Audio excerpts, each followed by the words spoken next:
Welcome to Our Certain Point of View, where your hosts Jim and Tim will bring you new weekly discussions about the Star Wars universe. Our Certain Point of View is a fan-based podcast and has no connections with Disney, Lucasfilm, or any of their subsidiaries. All right, and we're recording. Hello, everyone. I am Jim. And I'm Tim. And this is Our Certain Point of View. This is a sort of special edition of Our Certain Point of View, and you might hear a big difference in the sound quality. We are, for the first time ever, recording remotely. So happy Thanksgiving weekend to all y'all in America. And you know what? Happy Thanksgiving to everyone wherever you are, because everyone else, yeah. We're just thankful. We're thankful for our listeners. So, Tim, we got news? We got a little bit of news.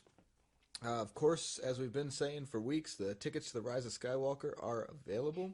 Booyah. Check them out. There's a lot of new content floating around. There was a scary bit of info that came out this week. Oh, yeah. Kind of a public service announcement from us here. There's rumor that somebody may or may not have left a script somewhere and that got leaked a little bit. The Rise of Skywalker script. The Rise of Skywalker, yeah. So, right. In your online travels for the next 17 days, be cautious. Always.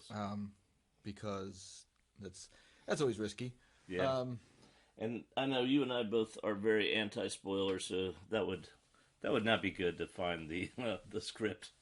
I'd be very upset if I want to see the movie. Exactly. So that is news. That's actually very, very big news. As always, we need to give a shout-out to Gordon. We also have someone working on a new intro for us, so that's kind of cool. And when we air that, we'll have to talk about him. Did you want to talk about anything else? I don't really have anything. I got a ton of feedback, but because it is Thanksgiving weekend, it's really sad I can't really get to it. Yeah, it's been wild. There's definitely been stuff coming through, and some things we want to talk about. People on the Facebook page have been talking, and that is Far, Far Where Our Galaxy Is, or you can go to facebook.com/ourcertainview to leave us feedback. Also, Twitter @ourcertainview, you can leave us feedback. And I would actually request that people start sending, if they want it on the air, send it to ourcertainview@gmail.com. And just put what you want to be called, and if you want to shout out to where you are, put that on there too. That'd probably be the easiest way for me, because I'm getting a lot of stuff in like my personal inbox and stuff, and I'm having a hard time sifting now. Yeah, that's a good problem to have. It is. So yeah, if you want to mention about something, or you want feedback about something, please use that Gmail account. If you want to start a conversation, then of course go to one of those social media sites. So sounds good. So, Rise of Skywalker, we're doing our countdowns. Is how far away? 17 days. Holy cow. We're within a month. It's December now. Yay. So, we are counting down from December 2nd. Is that correct? Yeah. So, let's see. Clone Wars Season 7 at the longest. At the most, 89 days. 89 days. And I've been watching a lot of Clone Wars lately. Star Wars Day, May the 4th. Is 154 days away. In Star Wars Celebration, 269 days to the first day of that. You know what? I wish we could go to that. I do too. Yeah, but we can't. There's still time. There's 269 days away. We'll figure something out. As far as Obi-Wan Kenobi, there is actually a lot of news about this. We don't have a date yet. Well, we have a vague date. It's going to be a while, because they have finished script writing. And Deborah Chow, who directed the 3rd episode of The Mandalorian, has actually been taken on as the writer, and I would guess primary director, for the Obi-Wan Kenobi series. So that's exciting. So we do have some news, but we still don't have a date yet. Unless you got something I don't. No, they said they're going to... I think they said they're going to start recording... It was either late next year or possibly... It can't be 21. We gotta listen for more. Somebody said something about it, but I'm betting 21, because if they're just now finishing the scripts, maybe they'd be out by fall of next year. I don't know. We'll see. Oh, I'm talking about for the recording now. Yeah. Either way. Either way. But are you ready to get into it, Tim? I am ready to get into it. I'm ready to get into it. So today we were talking about episode 4 of The Mandalorian, or as they call it, chapter 4. And this one's called Sanctuary. And the reason for the name becomes obvious pretty quick. But let's do a little meta first. This is, I think, is this their longest episode? This was 40 minutes. This was 41 minutes is what they had listed, yeah. So I think that does make it the longest episode so far, right? Yeah, I think we went 37, 32, 39. This will be 41. All right. And like the first 3, this one was also written by Jon Favreau himself, which we know he wrote 6 of the first 8, so we're 4 into his. But did you see who directed it? I did not see who directed it. This is going to be interesting because I think it has a lot to do with how this show came down. It's Bryce Dallas Howard, and we're going to talk about that more, why that's significant. Do you remember that name? I'm kind of hoping you don't. No, I don't. Good. Because when I tell you about Bryce Dallas Howard, you're going to be like, oh, yeah. I did also, because I was so curious, the production value on these shows are so good. I had to look it up. They're spending about $15 million per episode, which I think it puts it up there with maybe beyond Game of Thrones as far as price per episode. And I don't mean like Game of Thrones last season, but like Game of Thrones good seasons. Ha ha ha. That's a dig at Game of Thrones. So, one last thing I kind of want to mention before we got going with our recap. This is the first episode I felt, and this isn't good or bad. It's just an observation. It felt almost a little Star Trek-y. Did you have that feeling at all? Yeah, I get what you're saying. I actually related it more to. Wait. Are you going to say Stargate? Yes. That was the other one. I was like, it feels a little Stargate-y. It was actually, it related to a very specific episode of Stargate. Oh, really? That I remember quite well. And again, that's not good or bad. I think the show is really riding on its the power of its performance, and the writing just continues to be good.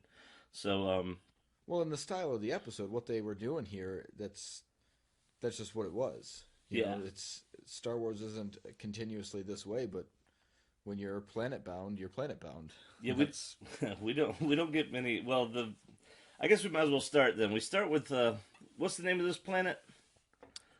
Sorgan. The name of this planet is Sorgan, yeah. Which reminds me of sorghum, which is a type of plant that people grow to eat, and that's what I don't know if they're going for or not, because the sorghum fields are kind of these big, nice fields, kind of like what you saw on Sorgan.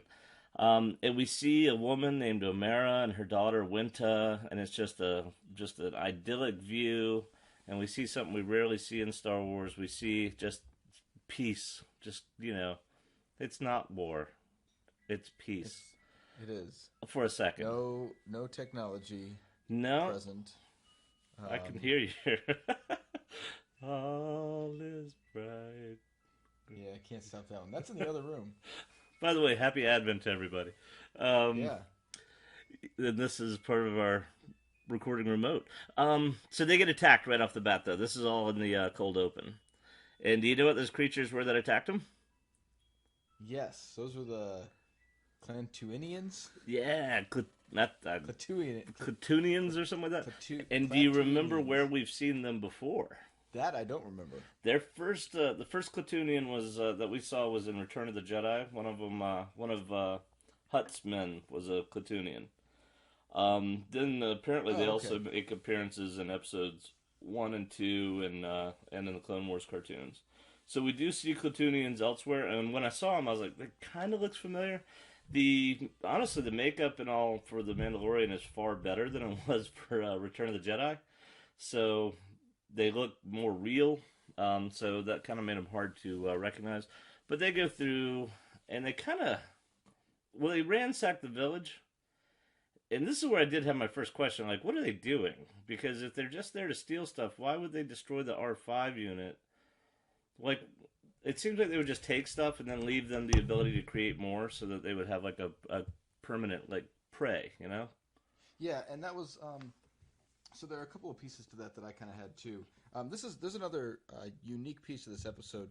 Jim and I don't do a lot of talking before we do our podcast, but we do talk some. This is actually the first time that we haven't spoken since the episode came out. True. So I've got some pieces about that too, because I was wondering as well, and then I actually want to go back and talk about the fields for a second after we do this. I was wondering if they're actually hired and paid, or were previously hired and paid by the Empire. Well, and they do ask a very, I think, hopefully important question about the ATS T that is never answered, and we'll get there. It's not answered, but yeah, that was kind of my thought. The way they were doing this seemed really interesting, and there are some pieces later on that kind of push to that, and we'll come back into those. I want to talk for a second about the krill ponds, though. Yeah. Because this whole concept of farming the krill was really interesting to me. Farming the krill. Yeah, it seemed... Well, did you hear what they were doing with them? They were turning them into the... Spotchka. Spotchka? Yeah. Yeah. So they even said why they farmed them. Right. So it seemed... And that was kind of it. Like, it seemed like a really large village for that particular job. And I don't know what the role of, creating the spotchka is. I don't remember ever hearing of spotchka before. Do you? No. Yeah. Just on this planet, just throughout the planet. And that's what kind of made me curious, because, they have to do more than just that, right? I imagine the spotchka is not like some life serum that keeps them alive, so they've got to get their other food from other places. I assume there's some trade involved. And this is where it felt... spotchka to the bars. It seems like this krill and spotchka must be kind of a special commodity. Yeah, and that... Well, one thing you and I have talked about is whenever I see something that feels like it might be a mistake, my first assumption is, they just haven't fully explained this, because I'm already confident in the writers for this show. This is the first one where, I said it felt kind of Star Trek-y or like Stargate. One of the reasons why is we meet an entire society, but it feels kind of shallow. Like, it feels very surfacey, because, like you said, that doesn't seem like a sustainable... Well, I'm putting words in your mouth, but it doesn't seem like a sustainable system they've got there if they're farming one product, but they're living in such primitive conditions. Well, and that's exactly that. But there have to be... Well, the town can't be that far away. Yeah, right? So well, they did say it took them a long time to get to where the Mandalorian was, but I don't know how close he was to the town. Like, it took him all night or something. It might have been a day or a night or whatever to do that travel. Yeah. So that would make sense. If they were a day away, they do their farming, they get it ready, they ship it out to them, they collect whatever they need from that town, and bring it back to like we said before, they're keeping this peaceful village. Yeah, maybe so that could kind of work. Maybe it's a little house on the prairie type deal. Well, and I wonder if the way this krill is grown is necessary. If it requires a special environment, maybe away from most technologies. Yeah. If that disrupts something in the earth or something in the soil that these things don't thrive. There you go. Maybe. Well, I think you figured it out. I went through. You know what? That's exactly what it is. I was going to mention that, but I forgot to. That was exactly it. But the Clatoonians blow stuff up. Neat. Huh? What? Well, there's more. There's one more thing that I thought was really cool, because I love this whole primitive lifestyle thing. I really do. Do you see the ball they were kicking around? I didn't notice. The kids? Yeah. So it's in two different scenes. It almost looks like a wicker ball. It's all made out of sticks, but they're all wrapped, and they're kicking around kind of like a soccer ball. Huh. Right before you see Winta going chasing after the frog. In the beginning. So some of the primitive stuff they had there was really, really cool. I liked it. It was peaceful. It was nice. It was kind of the dream life there. Peaceful for a little while. Yeah, kind of a dream life. That's a good way to put it, because that'll come back. Yeah. Yeah. So that was our cold open. We get the Clatoonians. It's terrible. We get the birds. We get the birds. We get the birds. Trees. Yep. Yeah, everyone scatters. We get the attack. OMara and Winta barely escape. They hide in the water. Did you notice that in this small community, everyone ran away from Winta? That was the one thing that I really didn't like. That is messed up. as we watched through the rest of the episode, and I get that her mother's heroic, and we see how kind of awesome she is, and we want to know more about her backstory, obviously. Yeah. Which is what they're doing to us. They're like, ooh, I don't know about this person and this one, and this, we want to learn more. Yeah. But hers, but everybody ran away from her. Nobody that was close to her grabbed her and ran, which I really thought was a little concerning. Even to have somebody go, Winta, and her mother going, I've got her, go. Like something like that would have been fine. But that in this big community that they've got, a really small community, nobody went back for her. I didn't like that. That's sad. Huh. So going back to... All right, so now we got the raid. Right? Yeah. And we're back to I don't really have anything to add to it other than it's Clitonians. Did you know it was the ATS T? Not at that point. They don't show it at that did. point, do they? Yeah, but those were some big blasts, and they were coming from high. That was my thought. Good on you. No, I didn't pick up on that. Yeah. But we get our title scene, and then we're in space, and we see the Mandalorian with what Baby Yoda, whatever we're calling it this week. Yep. The child the kid. He calls it the kid. The kid. The subtitles always call it the child, and I always call it Baby Yoda.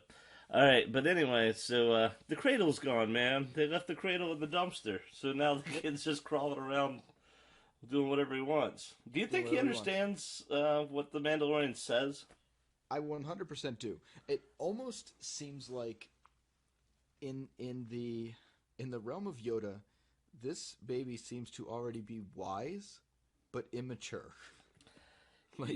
Yeah. And this is kind of easy for me, because I have and I have had children, of course, who were toddlers, but I currently have a toddler, and they're hitting this nail right on the head.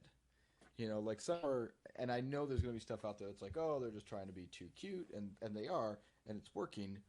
It is but working. It's also real. Yeah. Like people say babies are cute, toddlers are cute. They are. It's these little defiant things they do. Because I loved this scene, right? He says, stop touching things. Yep. And then he does the lean, right? And he looks at him, and he immediately touches the button again. But it was open to interpretation if he's touching it again because he saw that he just turned it off again. But I also suspect he understands him. I do. Well, it was a different button. He had hit the one above it before, and then he reached and hit the second one. So it was like, but I do. I think he understands him, but I think he understands at least some. Yeah. Maybe not full. Well, he understands some, but he also wants to be with them, wants to interact with them. We also see a little change of attitude with, a new side of the Mandalorian with his little womp rat. He's a regular guy talking to Baby Yoda, calling him little pet names like that. So they land on this planet Sorgan, and the first thing he's looking for is lodging, which do you remember what he called it? He called it a little womp rat. No, Sorgan. Yeah. So it's a real backwater scug hole. Yeah, I did notice that. I don't know what a scug is. I don't know either. That's why I wrote it. But it's a backwater scug hole. Then he says, don't touch anything. Yep. Stay right here. Then he doesn't. Stay. And then don't door. Move. Understand? And then the door opens. That was so well done. Well, and I was frustrated at first, right? Because I'm watching the scene, and he's standing there at the door, and I'm like, all right, this is Star Wars. We know how ship doors open. Why are we watching this? Right? Like, that was my thought process while it was happening. And then that was so well directed, and just comically, it was beautiful. Yes. When you see it come all the way down and Baby Yoda standing there beside him, and so they go to a bar or whatever that is. Did you see the Lothcat? Was it a Lothcat? It was. I was going to ask you if you noticed that because I know you love it. I do. Lothcat from Lothal. We see the Lothcats on Lothal. You see a lot of Lothal in this one show called Rebels. Yeah, that's right. I've heard of it. Yeah, Rebels is awesome. Rebels is awesome. Yeah, I knew you'd get psyched about that. But as soon as I saw it, I was like, that. I could not remember the name of the planet Lothal, though. I'm like, that's that cat. That's the cat. I Yeah, put it's it in my Lothal. notes. How did it get there? It's so weird. I can't figure this place out. There's no spaceport, right? He says that. No Yeah, spaceport. It was just weird. the Anyway, Loth cat gets around, man. All right, so they go in there, and we meet, we see our new character, Cara Dune, played by Gina Carano. yeah. Would you know her claim to fame before this? She was MMA fighter, wasn't she? Correct. Yeah, so Yeah. she's a professional fighter. So my guess is they were planning on using, and they did, a lot of that physicality in this role. And so we'll talk a lot about Cara Dune, I'm thinking, in the future, even though they kind of left her at the end. But So we keep the comedy going first, though, right? with the with the waitress, We've got our first ever, I think, Star Wars high chair. Right? I guess we have. Yeah. So he puts them up there. Asked for the bone broth, I didn't. which was, and then she said, "You're lucky. I just killed a Gringer today, or yesterday, or whatever she said." I didn't pick Right? up on that either. A Gringer. What is that? Do I wanna don't know. It's funny, and I was wondering I was like, I want to know what a Gringer is. I looked it up. Oh yeah. I was like, all right, because I don't do a whole lot of I want to find things out, but I looked it up. I looked up Star Wars Gringer, and what I found online was a whole lot of stuff trying to sell me a BB-8 Star Wars grinder. Yeah, 'Cause I'm that's telling you, they are making up stuff that, and I love it for this show. That so you're not finding this on StarWars.com or Wikipedia or any fan sites because nobody knew about that thing until the show premiered Friday. So, and that's one of the things I'm loving about the Mandalorian. It's such a great mix of old Star Wars and new stuff. There's a meme going out about people being distracted by the Mandalorian and they've forgotten about Rise of Skywalker. I'm kind of guilty of that. I'm so invested in the show already, 4 episodes in.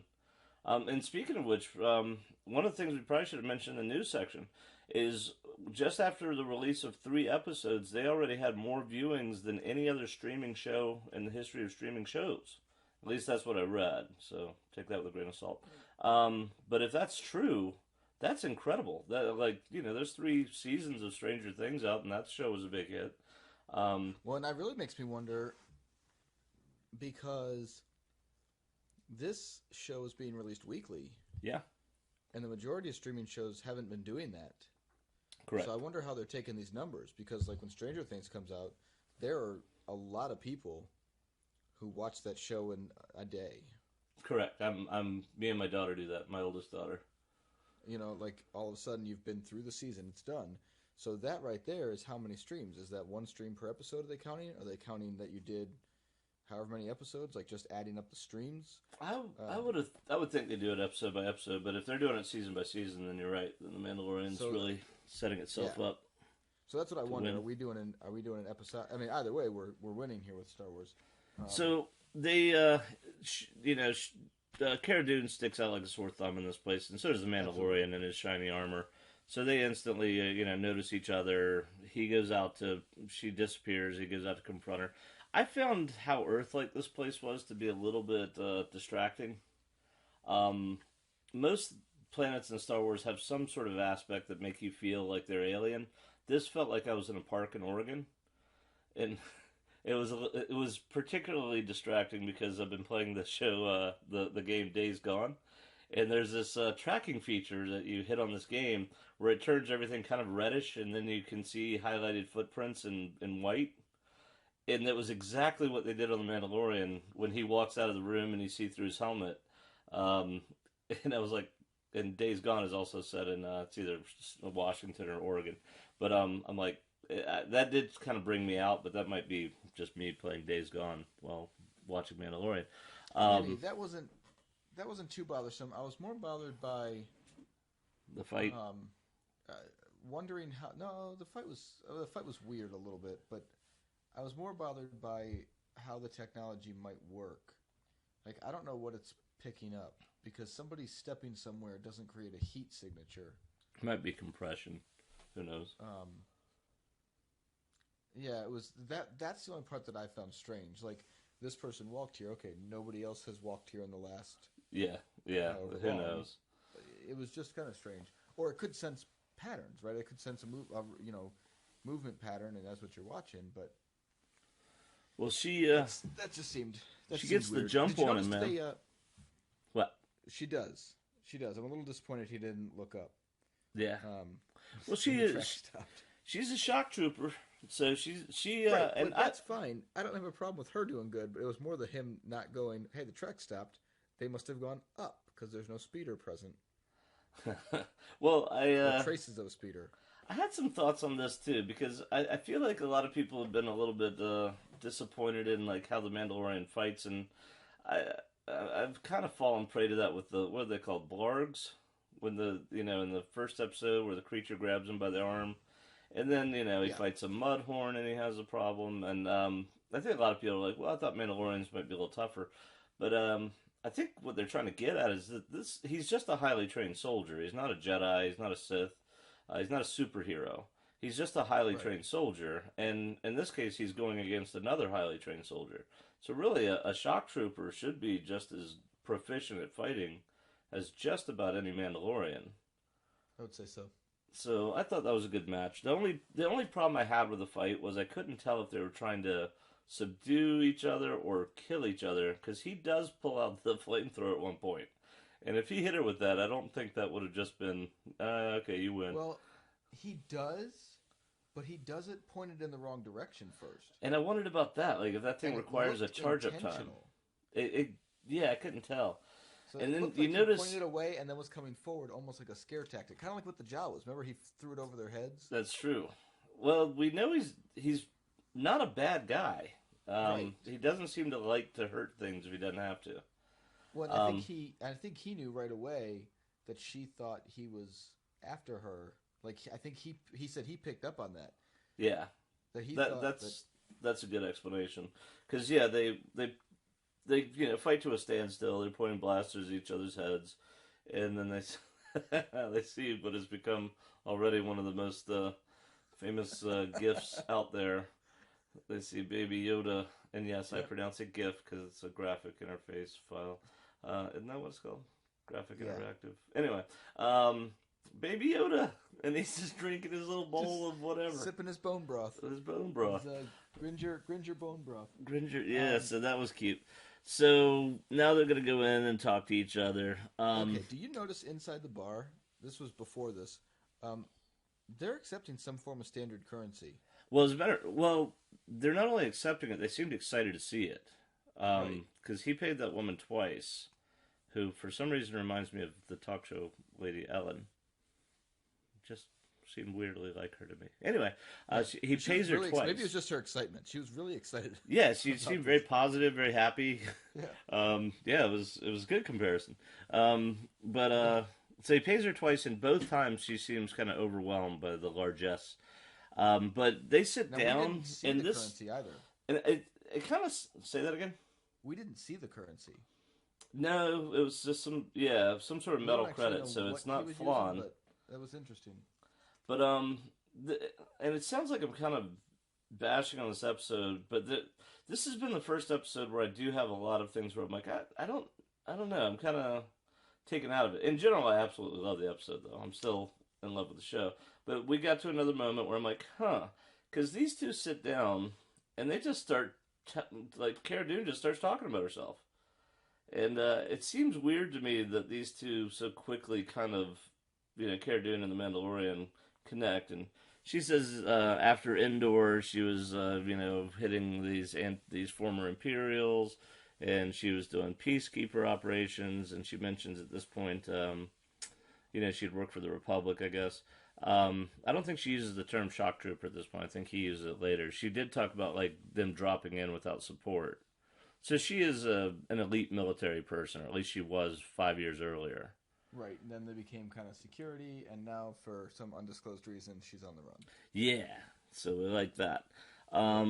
So it's interesting that, we find out that she's also there looking for sanctuary, so, the title again. And she was there first, so unless they want to fight again. I think he picked up on all that, and I think they did a really good job. And I know you're concerned about it, but I really think that he understood what she was doing there. Yeah. And because then he says it, he goes, "Well, the planet's taken, we're leaving," right? Like that was it. We're gonna go somewhere else for a while, and he was just okay with that, which was very considerate of him. Yeah. But then again, maybe that meant he didn't trust her. That he's like, okay, I'll give her the benefit of the doubt, but we got to leave. But then again, he doesn't, because he's there packing up his ship that night, and he gets approached by these two farmers. And they ask him if he's a mercenary. He says, do you think I'm some kind of mercenary? He says, well, you're a Mandalorian. He seemed offended by the question, though.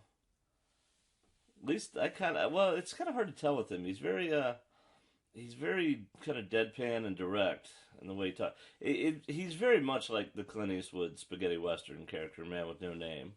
Right.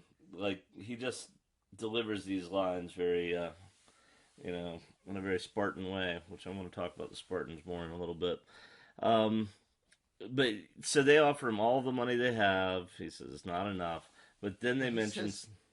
He says two things here. He says, you're a Mandalorian, right? Or at least you wear the Mandalorian armor. Mm-hmm.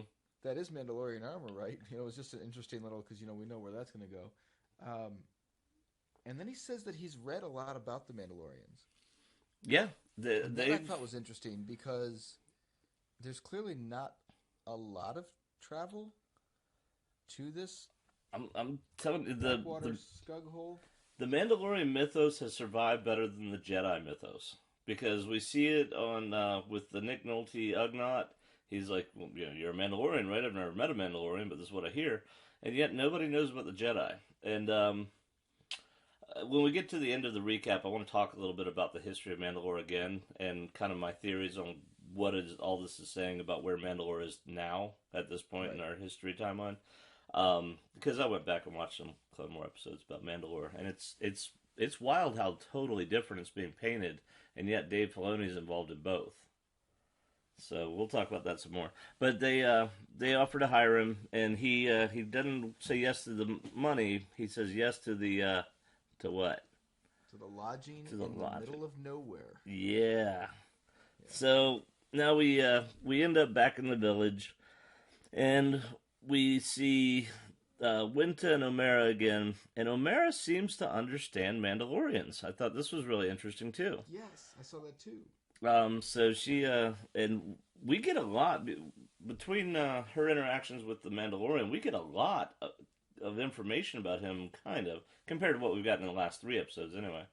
Yeah. So yeah, OMara's there. She's very straightforward with that. Did you notice? Right before that, before Winta asks to feed and play with the baby. Sure. Winta kind of peeks her head around the corner, and he jumps and pulls his pistol. Yeah. I thought that was a little weird, because it was, apart from his thing with Cara Dune, which he was following her. Yeah. He hasn't really had any threats on this planet, and now he's gonna stay the night in this barn. Yeah. And then the first thing that he hears, he's like, "Oh no!" I'm like, there have been no threats here so far. Well, but then again, he got hired to deal with the threat. Yeah, I mean, I get it, I do. But no, I'm with you on that. It does he seems oddly jumpy, but I guess they're trying to reinforce that he's ever vigilant. He's gonna be jumpy warrior for a long time. Yeah. He knows what's going on. So yeah, she said, "I noticed you didn't eat out there. Yep. I'll leave the food here for you when I go." And she says, "When's the last time you took that off?" Meaning his helmet. And I think that's later, isn't it? It's... Oh, no, yeah, she did. Yeah, yeah. When's the last time you took that off? That was here. As he said yesterday. Yep. Which was like, oh, okay, now we know this is how he eats. So he can take the helmet off.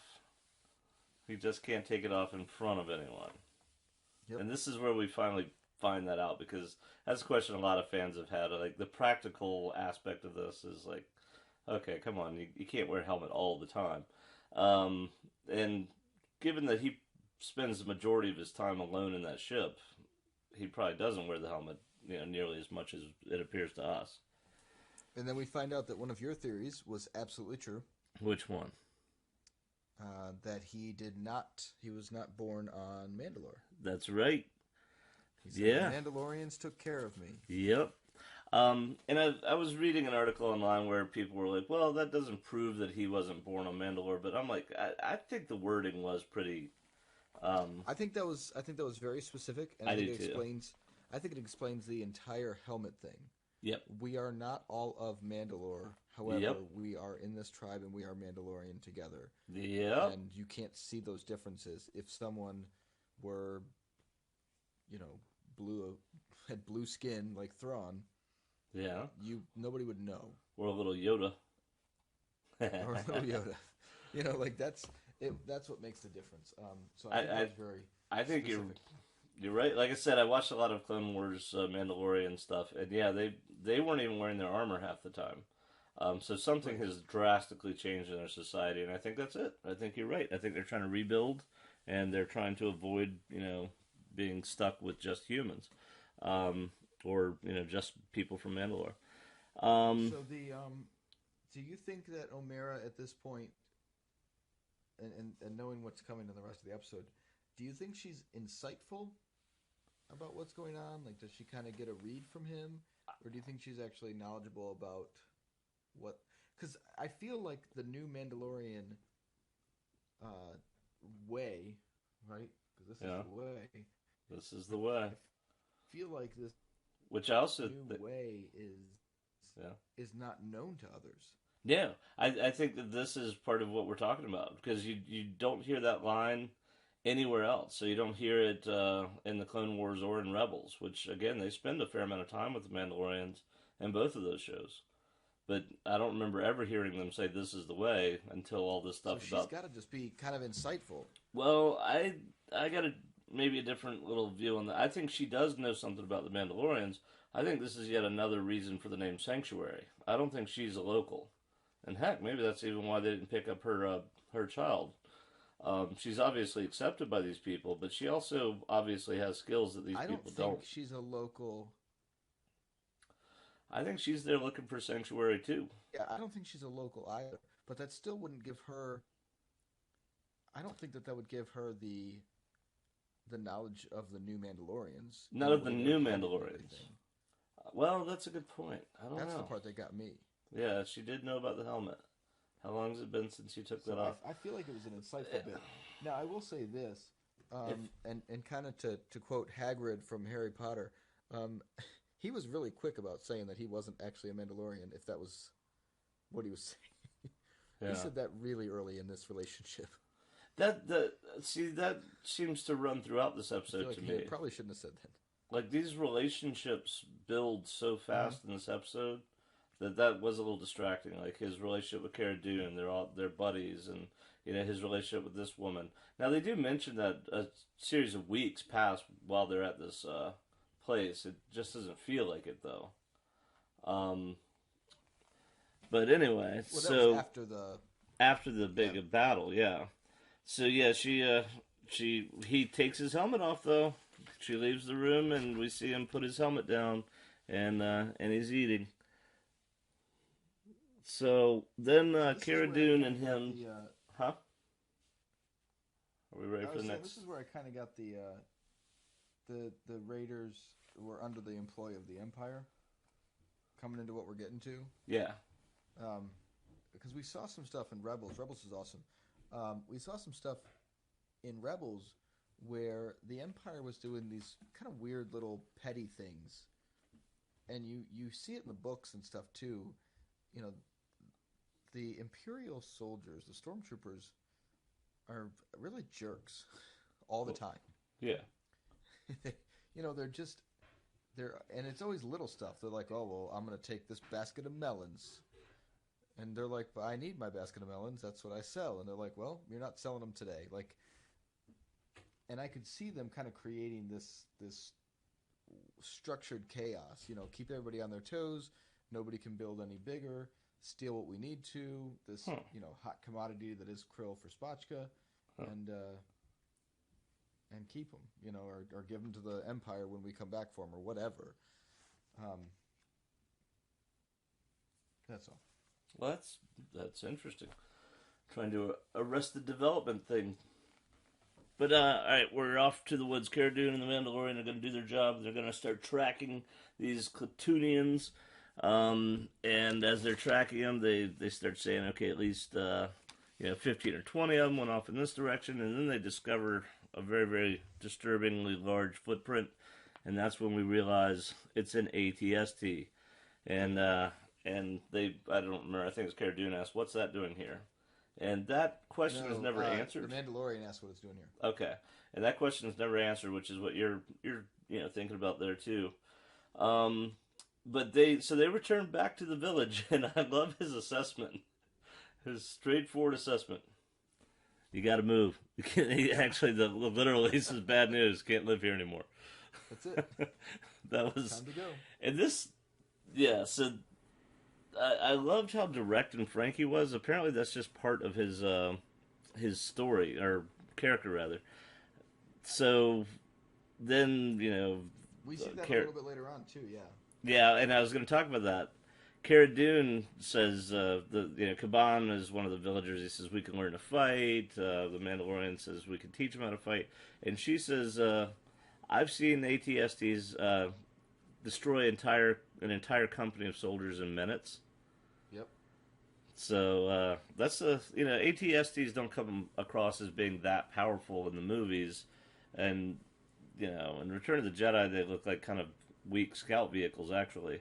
But I guess if you're out there in the middle of nowhere, it's the equivalent of it's an armored vehicle. It's a tank. So yeah, and think about what actually takes down an ATST. There are two things that take down an ATST: Wookiees and tripping. I think they get some of them on Hoth, don't they? They do have. They did. You don't really. I think they beat some of them on Hoth. I don't remember seeing any of them destroyed. I remember just seeing them kind of in the background, but I could just be not remembering. And maybe I have to look back at that. But now, and I know you have your primitive technology versus advanced technology issues with my friends the Ewoks. But the what they really destroyed it with was trees. Yeah. And trees are big. Yeah, and heavy. And they're heavy. They're a lot heavier than I think people assume until they've handled more than they're used to. And so I get that, kind of crushing effect. But without something massive like that, and without an ability to create something massive like that, the ATSTs are nasty machines. Well, yeah, and I was going to talk about this when we got to the battle, but I'll just go ahead and talk about it now. Because I was an infantry officer and an airborne unit, and the issue with airborne units are weight. You can't drop armor assets with an airborne unit, so the only weapons you have are typically weapons you can carry. I mean, there are a few air-droppable vehicles, but the bottom line is, if you're an infantry guy confronted with a tank, you got a problem on your hands. And Saving Private Ryan did a good job of showing this. It's hard to destroy a tank. It's easier to get what they call a mobility kill. And that's what we typically are seeing with these ATSTs, are what they call mobility kills. Now, because of their design, that takes them out of the fight. But like with a tank, if you pop tracks on it, now you've got an armored, little bunker in the middle of your operating area. But with the ATSTs, when they go down, they typically become ineffective at that point. They don't seem to be able to fire their weapons when they fall over. I guess they can't move them. But so they're going for mobility kills with the ATSTs because it's very hard to blow them up otherwise. So yeah, but all right. So it's the Mandalorian's idea to teach these people how to fight. So he kind of talks Cara Dune into it, and this is where he describes her as a veteran, a drop soldier of the rebellion. And so they start passing out guns, because I guess he got all of his guns back from the Jawas, because remember, they took them. And what do we notice when he's trying to teach everyone how to shoot? OMara is a sharp shot. Yeah, she's a crack shot. She's got it right on there, man. Yeah, and again, so that's suggesting that she's from somewhere else. So, well, and she raised her hand when he said, "Who can shoot one of these?" Or "Who's ever fired one of these?" Yep. She was the only one. Her hand went up. And then she showed it. And then they had their nice little scene with, learning how to use sticks to hit people. So that was awesome. Yeah, that was a very Robin Hood and Xena and the Patriot. Yeah. The Patriot was using, they were teaching him how to use rifles and stuff, but yeah, it was that same, like, as I was watching this, I had the scene where the colonel was talking to the Lord, right? And he says they're farmers with pitchforks. Yeah. Well, the Patriot, and he says no, they're rather more than that, and that's just what I was thinking during the scene. Well, and then but those were the two. Yeah, it was that same idea, kind of that quick little training. And then we get to kind of a part where we see, again, the relationship is a little bit more fast-paced than I would have liked, because it's sunset, and they're about to go out, and the Mandalorian is talking to OMara, and he's like, when we come in, we'll be coming in hot, so y'all be prepared. And then there's this long, lingering look between the two of them, and when it finally breaks, you see Cara Dune staring at him kind of knowingly. But at this point, they've only been there for, like, a day or two. So, again, I found that a little distracting. And then, yeah, it's a very capsular episode in that, like, you see all this happen just very quickly and in this single location. But well, I think it's been longer, because I think it would have taken them longer to put the fence up. That's a good point. Yeah, not a real long time, but I think longer. Probably a week or two. I don't think they did a good job of showing the time, because they had to get them. Like, nobody could hit anything. Yeah, they couldn't set this thing up before people were hitting targets. That's a good point. Now that you say that, because as I think about it, I think they had trouble with time with this anyway, with this episode, because it's our longest episode. But they actually have to say, at one point he has to say, well, a few quiet weeks have gone by, which is a device you kind of fall back on when it's not clear the pacing of the episode. Right. So I think maybe they were struggling with how to get it, across that time was passing on this planet. Without but either way, too much time on the training, right? We didn't need a whole lot of time on no. that. I get that, but we needed to know that a certain amount of time had passed. And I'm glad you say that, because again, I kind of sound like I'm dissing on this episode, and it is the first episode where I've got some things where I'm like, I wasn't excited about, but I'm glad you said that, because they gave time to what they needed to give time to, and I think overall this is a great episode, and we're about to get to some truly great parts right here. So they infiltrate the enemy camp. And they go into a first thing structure. We do is we take out the guards. So they take out the two dudes, and then they go into their, I guess, distillery. Yeah, that's what it seemed like. Like, it seemed like little pools for either pools for the krill to keep them preserved, or something where they're, I don't know, trying to brew their own spatchka. I don't know what it is, but it's got to be. It's a still, man. It's a still operation that's being run, with the help of former Imperials or something. Yeah. This is all about the moonshine. This is like, this is Star Wars Al Capone. Yeah, so these krill are native to the planet. Yeah. We're assuming, right? So the krill are native to the planet, and I'm thinking the Empire doesn't want to pay for it, or maybe just some Imperial, Imperial governor or general or whatever knows about this planet, and every now and then comes out of hyperspace, picks up some spatchka for nothing from these guys, drops off some provisions for them to keep living, and moves on. Right on.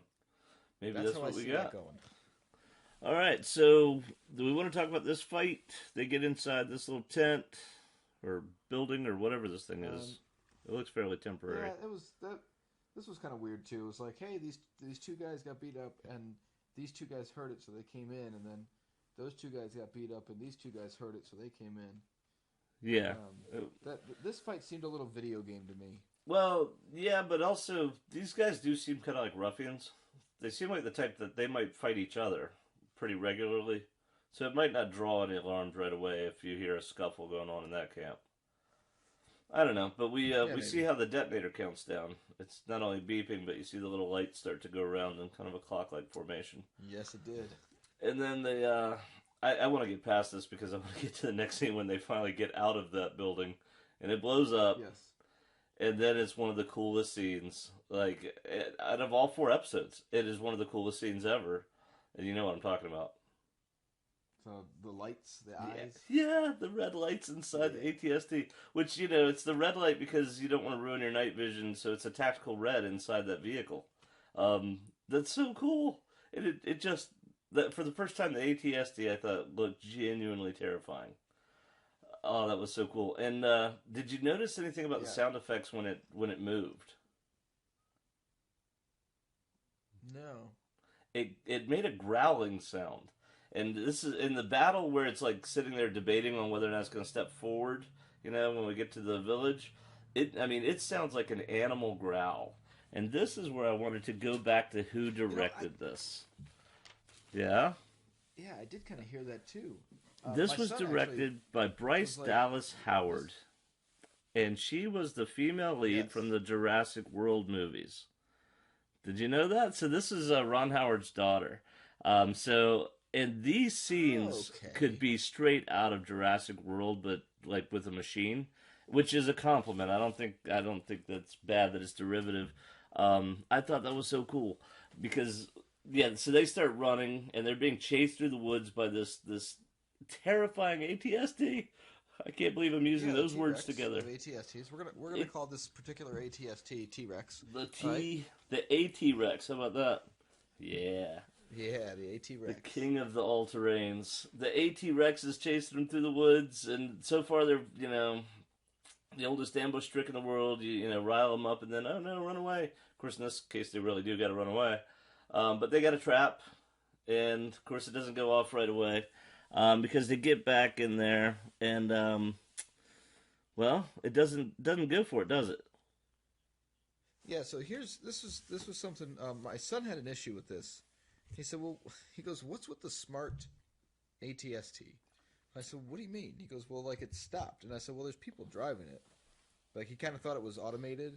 He thought that was kind of the red eye, like everything. And I said, no, there's people driving it. I said, I think for me, I feel like whenever they do their attacks on the village, it goes kind of to that point, does its scare shots and lets them go in and loot. Well, not only that, but it comes in and it turns on that spotlight, which was so cool. And they see a wall. They see a fortified wall. So that would automatically make you go, well, wait a minute. I might not want to run into this situation, even with my big armored vehicle. Because clearly, this does look like a setup. The question, why didn't they shoot the wall? I think they were trying. They were shooting everything, it looked like to me, until, and that's where we get to the next part. Cara Dune. But I think this is the first time we hear the name of this weapon. She borrows the Mandalorian's pulse rifle. She asked specifically for it as pulse rifle. And she jumps into the gets right up against the water bank there, right underneath the thing. And I think that's then trips up the people inside the ATST because they know that there's someone there with a fairly powerful weapon. They don't know what she's doing. So I think that they did decide they had to keep moving forward because, you got an unknown enemy right there. So it works, and of course it falls in, and our guy, the Mandalorian, before he even gets up, he arms that detonator. And he comes up, and so they get their mobility kill, and then he does the finishing move with the detonator. Yep. Which I did wonder couldn't they just put a detonator on one of the legs, or could they just never get close enough? They probably couldn't get close enough, I guess. Yeah, I don't know. Because that thing was on top of them. Or, they were really concerned about... They were talking a lot about the ability to... Because even still, you should be able to throw the detonator close enough, if that's the case. Yeah, that's a good point. If she was able to run that close, she could have thrown that detonator. So, I wonder if the detonator was even enough. What we've seen from these things, I know it's a big explosion, but it may not be enough with the thickness of the steel that they're using to create the ATS Ts. I don't know. But in the same way they couldn't kind of shoot an AT-AT. I don't know. Once they got it on the ground, though, they were able to take it out. So, one other thing I want to mention about the fight, when they're running back, the music that is playing, it's kind of a big departure. Now, it's still the same Ludwig Göransson composer, writer, music writer, but it's got a very kind of 80s action sound to it. It's very synth-driven, which I liked. I liked it a lot. It actually reminded me of the faster parts of Escape from New York. So I even wrote that in my notes. which not the really cool, smooth synth intro to that movie, but the later fast parts. But now we've got our mobility kill, we got our dead AT Rex, and the Clatoonians run away. I intended to talk more about the music too in this episode. Actually, I had planned this evening. We went on a trip this weekend, so I planned on being back hours before I was, because we traveled on the Sunday after Thanksgiving. And so I planned on having a watch where I did nothing but listen to the music and ignore the dialogue the whole time. That was my next note, was the music. Yeah. Because here, so the battle's over, and we go back to a pastoral scene, and it goes back to the plucked guitar with the pipes. Now, I looked it up, and you and I talked about this. I don't know if I mentioned it on the podcast yet, but the music, the pipes, whenever you hear that, it's a recorder. You know, the thing that we were all forced to play in elementary school that made us hate hot cross buns. Ludwig Göransson said he wanted to, get this instrument out. So when you're hearing pipes, you're hearing one of these old school recorders that's been run through some sort of sound, analyzer, distorter, whatever. So basically it's an auto-tuned recorder, which is really cool. I love it. Yeah, absolutely. So now, again, pastoral scene, and I'm just kind of driving us because, once again, we're going longer and longer with every podcast we do, Tim. But we see a scene that's very reminiscent of one we've seen before. It's Baby Yoda, and there's a frog. And he puts the frog in his mouth, and all the kids gasp collectively. And what does he do? Spits it out. He spits it out. So, I don't know what that says about Baby Yoda. Maybe he's... Well, it kind of makes me wonder here, because now we know how long this has been. And when you just brought this up, I hadn't thought about this, because it's been weeks now. Yeah, because this is the part where they said they've been there for weeks. As a matter of fact, the actual line... I'm sorry, what? I was going to say, he's clearly skilled at capturing the frog and eating them. The kids have probably seen this. Yeah. And he's noticed their reaction, and now it's become a game for him. Yeah. Is the way I'm guessing it's happening. Oh, that's a pretty good point. But now we get Cara Dune looking all relaxed, and she and the Mandalorian have a short but extraordinarily, I think, important discussion. Yeah. She just asks him straight up, what happens if you ever take your helmet off? And what did he say? I can never put it back on. Yeah, which we're almost immediately going to hear OMara talk about. You just keep it just in case.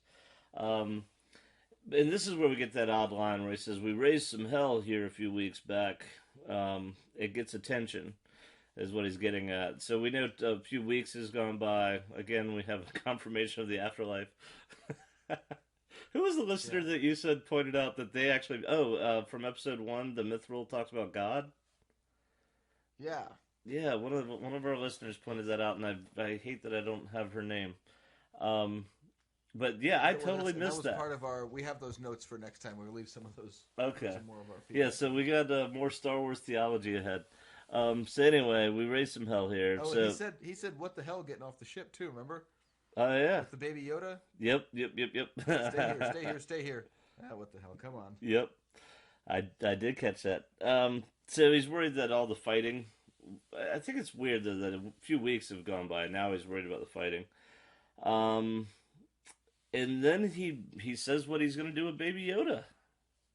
Now, did you notice the line here before that? Which one? It says we might want to cycle the chart and move on. Huh. I mean, yeah, I did hear it, but what do you think he meant by that? Means. I wondered that too. I wondered if it meant like they maybe it's a chart of the Outer Rim and they just randomly are picking planets. That was kind of my thought. There was one thing, I guess it was before. I thought it was after. Right when he spits out the frog, and I think the Mandalorian and OMara must be watching him. Yeah. And she says he's very happy here. Yeah. And then she said kind of separate from that. She said he's very happy here. And she kind of smiles at him. We're not quite there yet. There's one thing I want to mention before that. Okay. Because he tells Cara Dune, I'm going to leave him here. And Yeah, well, I think he talks to OMara first, and then to Kara, and then. Oh, To you're OMara. you're right. You're right. It is he does say that to Amara, but I want to talk about his answer to that because she said that he would be brokenhearted. He said, "Break his little heart." Yeah. Yeah, and he said he'll get over it. We all do. Yep. And this is where I want to talk about the Spartans. I think that they're intentionally making callback to the Spartan culture, and I love it because you see it with their helmets, the way he talks, like when he said, bad news, can't live here anymore. And then this line finally, I'm like, they're Spartans. That's what they have become. Like since the fall of Mandalore, they're gone into survival mode. Because in Sparta, you joined the army at age 7, um, and you didn't finish training until you were 20. So you spent 13 years training for the military, and then you couldn't get married till you were 30 and all that stuff. It's very, very similar. So you had to live in barracks until you were at least 30. And the Mandalorians, I think they're intentionally modeling them after Spartan society. So in that line of "he'll get over it, we all do," that is a very, very Spartan thing to say. And as soon as he says that, the camera shifts to something new. What do we show? Do you know? No. It shows a fob in the woods. Beep, beep. Oh, yeah. Yeah. And now Omara says, so then we switch back to Omara and the Mando, and she says, "Are you happy here?" And then she gives the interesting talk about you can pack up your gear, and if you ever need it, we can get it out. And of course, in light of what we just heard about once he takes it off, he can't get it back out, apparently. Yeah, she says he could be a kid here. He could be a kid for a while. Yeah, and I love that. I love this so much. She said, "You and your boy." Yep. I love that people are just, this relationship is just normal to all these guys, and I love that. And as she's saying all this, then I think it's at this point she actually puts her hands on. Yeah. Yep. Well, we see through a scope that she's got her hands on his helmet, and he hesitates, don't you think? He hesitates, absolutely. Yeah, and that's pretty significant. I think he's tired, I guess. And I think he's also thinking maybe he's found somewhere that he and Baby Yoda could be happy. So he hesitates. I didn't think she was going to take it off, but they made me wonder for maybe a split second. Yeah, well, he it's the same thing with what's about to happen. Like, I didn't have any thought that what's about to happen was going to happen or could have happened, but it didn't.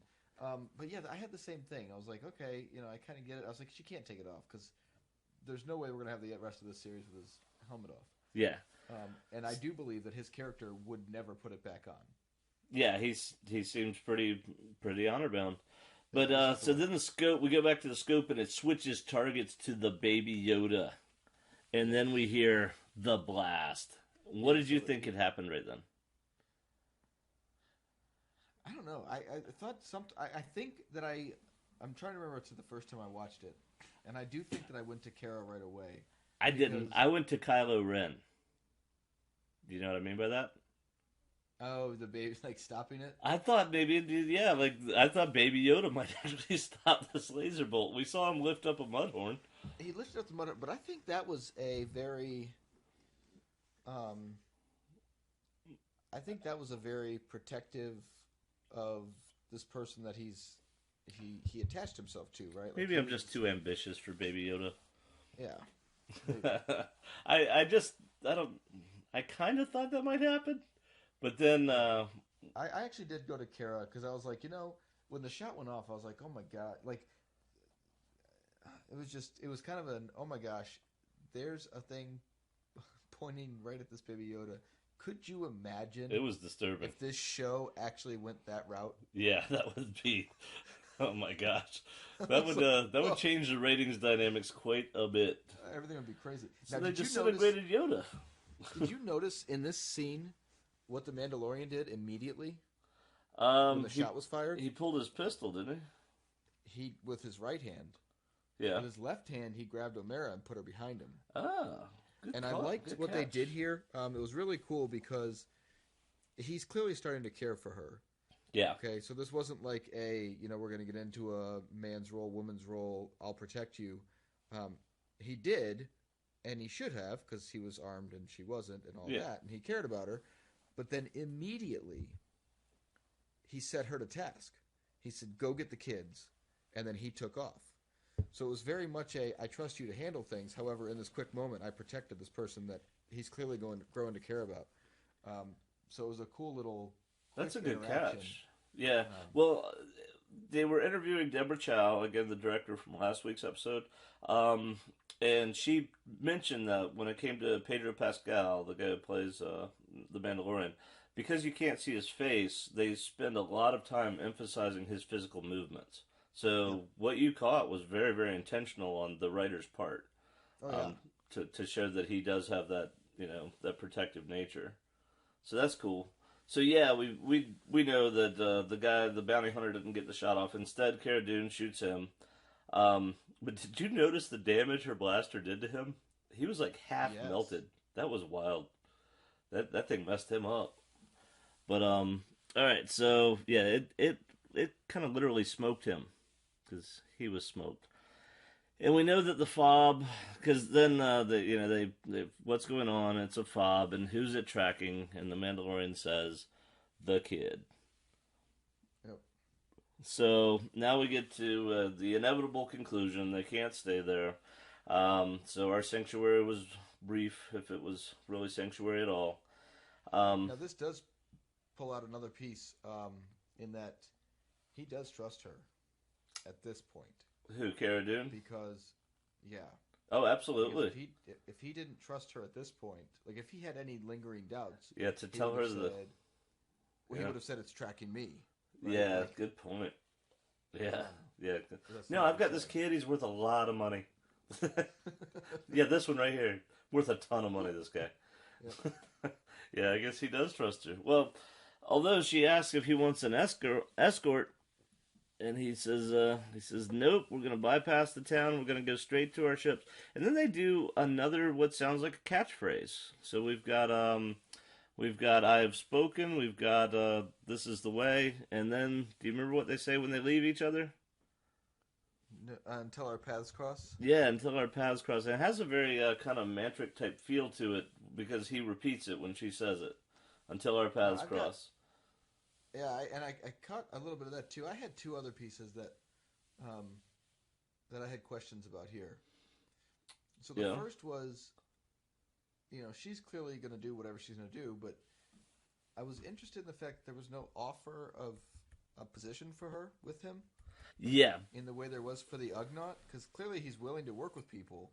And this is where we get kind of meta, because we also know that she is going to be a recurring character. At least I did. Do we know that?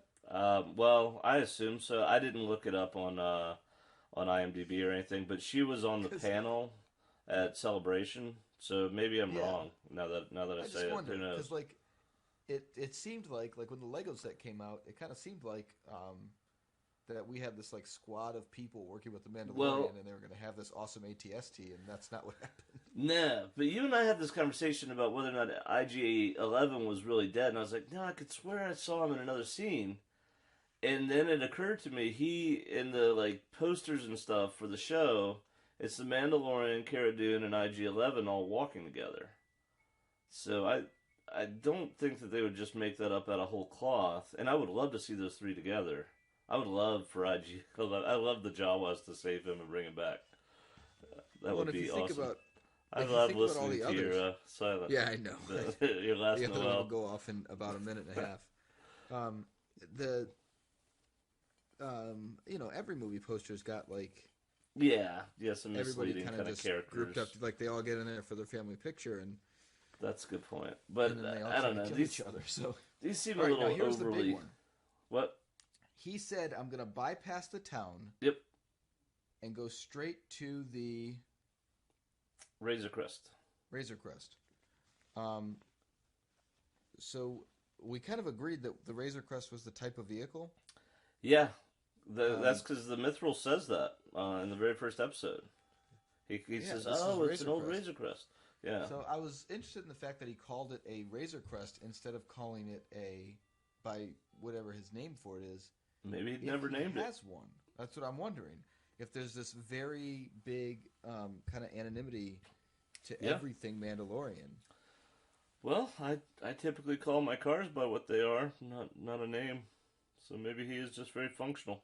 But you're right. Maybe it's just one more level of anonymity. Sorry about all the clock beeps, everyone. Well, it's getting to be somewhat late for us. Yeah, it is. Well, you know exactly what time it is now, because if you count those tones. Well, that actually ends the episode. So, did you have anything you want to say about the episode? One other big question here. What's that? Because we see a really good scene with the entire town standing to say goodbye. And then we see, Baby Yoda leaving, and we see Winta run up and give him a hug goodbye and all that stuff. So here's my question. Assuming that things continue the way they're going, and he ends up essentially raising this Baby Yoda Gizmo character for a while. Yeah. Speak normal, will he? I wondered that too. Yeah, I can't remember. I saw a joke about that or something. Yeah, why does Yoda speak the way he speaks? Is there something about his species that's incapable of normal speech patterns? I don't know. Maybe he'll never speak. Like, if this one starts speaking in this reverse, not reverse, but in this altered method, that would be strange because he has nothing to teach him to do that. And it would tell us something else about his species versus if it's a planetary thing from wherever they actually originated. Yeah. And that's the way they've developed from their language to basic. Yeah. Then that would make sense. Yeah, that is a weird one. Why does Yoda speak that way, and is Baby Yoda destined to speak that way? Well, I assume it's just a translation thing. That's my guess. I always assumed language. Yeah, that it had to do with his origin planet, but no. But this won't. This creature won't have that. Exactly. And I wonder what they're going to do with that, because the expectation of Yoda talk versus not will be interesting to see. In the meta sense, like when people are watching it, they're going to expect him to talk like Yoda, but I don't know that he's going to. No, that's a good point. And all right, so any closing thoughts? I did have a couple things I want to say about the history of Mandalore again. What do you got? So I was watching the one of the Clone Wars episodes specifically about when they declared neutrality during the Clone Wars, when Mandalore did. And this was under Satine, and it was when she was still trying to work with the Death Watch, which I'm going to go ahead and mention it. We did get the name of the Mandalorian heavy gunner. Are you okay with me saying the name? Because you have to look it up. It doesn't say it in the show. You've taken enough time in asking the question that people can pause or skip forward 15 seconds. All right, so I'm going to say the name right now. His name is Paz Vizsla. So if you didn't want to know that, then hopefully you skipped, like Tim was recommending. And we know that Vizsla is the house that led Death Watch. So, and at one point they were the leaders of Mandalore itself when they actually deposed Satine. But anyway, going back to the era of the Clone Wars, it is so extraordinarily different from what we're seeing now. Now, Mandalore as a planet was basically destroyed, and all their cities are inside domes. But they're beautiful cities. And they're out there, so if you go back and watch, they're wearing regular clothes. A few of them have armor on, but it's because they're police or soldiers. The average Mandalorian is not wearing clothing. They even show in that episode inside schools, and they're all just normal. Now, they are a warrior culture more than most, but they're not all wearing armor and just practicing warfare. So all of this change is a result of the Empire taking control. So I can't wait. I really, really, really hope we get that story of how they go from being this neutral, civilized society to being the scattered warrior tribes, which goes back to like their early history. Yeah, I'm a little worried that we're not going to see that until the second season. Yep, which they did confirm in the second season. So, which right, I think exactly. That's why I say that, because it seems like a lot of this still has to be like I said. I think we said this last time. I feel like we're going to get the Mandalorian and the kid and their initial journey, which I can only imagine. Well, I'm not going to talk about my theories on how the season will end, because I do have a thought on that, and I don't want to. like I said, I don't like to dissuade people from their own opinions without. I have a way that I think this is going to end, but that I think next season is going to be a focus on learning past, whether it's his past or their past or everyone's. Which this confirmation of knowing that he's not from Mandalore, pulls up the whole the signet thing, because he doesn't have one. Yeah, they got to choose new houses, and he was clearly old enough to know what his family's was if he was Mandalorian. And because he's not, he's got to... It'd be interesting to know how old he is, because he's young enough that he is raised after whatever this fundamental change is in the Mandalorians. And we know that Mandalore fell about 20 years before. Not even that long. Because I think Mandalore is still functioning. In Rebels, Mandalore is still kind of functioning. Yep. So that's only like 15 or 20 years earlier. So we don't know how old his character is supposed to be. But this Paz, never mind.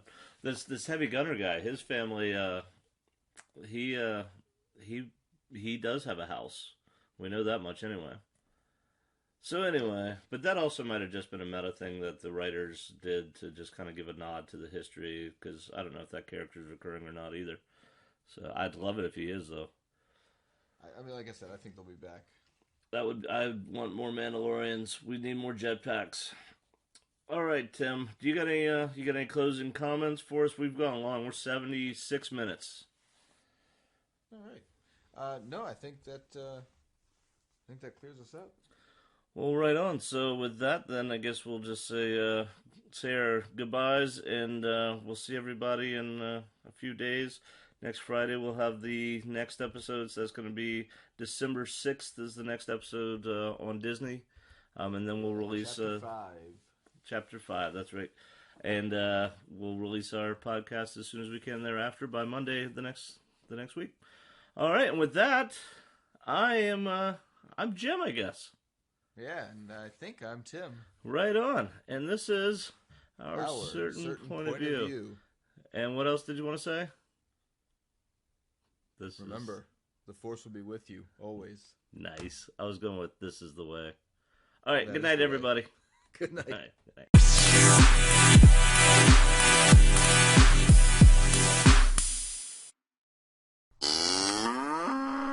Audio 1.